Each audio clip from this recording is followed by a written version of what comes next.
Huskies head coach Jimmy Lake is dealing with much more than I'm sure he ever anticipated going into his first full season as a college head coach. His one-game suspension, the fallout of a sideline incident with one of his players during the Oregon game, is the culmination of things that have slowly spiraled downward for Lake and the UW football program over the last few months. Lake's resume is stacked with coaching stops and the experience that comes with being an assistant coach at all levels. Keyword, assistant. It took him 20 years to become a head coach, and he's learning the hard lessons that come with overseeing an entire football program for the first time in his career. Saturday's incident that showed Lake hitting one of his players, Ruperake Fuavai, in the face mask and shoving him was not a good look. That's the bad. There was some good attempted. Lake raced 15 yards down the sideline to break up an altercation Fuavai started and was escalating with an Oregon player after a kickoff return spilled into the Husky sideline.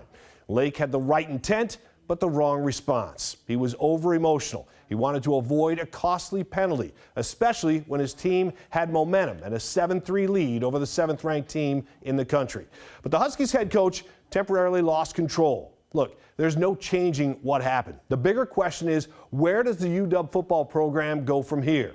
In my opinion, everybody gets one. This is Lake's one. It may not be the popular opinion in this case, but I subscribe to it.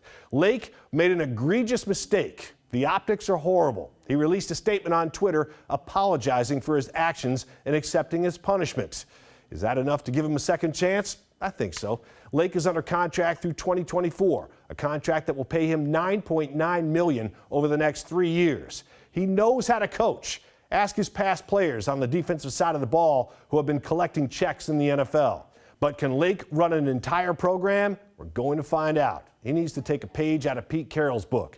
Lake has to surround himself with quality assistants. He has already replaced his offensive coordinator. For whatever reason, that wasn't working. It's not just the coaches who are on notice. The players know they have to rise to the challenge as well. In sports, winning may not cure everything, but it cures a lot of things. And you can bet Jimmy will take several long looks in the mirror this week, a week away from his football program and around his family. Warren Buffett famously said, "It takes 20 years to build a reputation and 5 minutes to ruin it. If you think about that, you'll do things differently." This week, Jimmy will have plenty of time to think.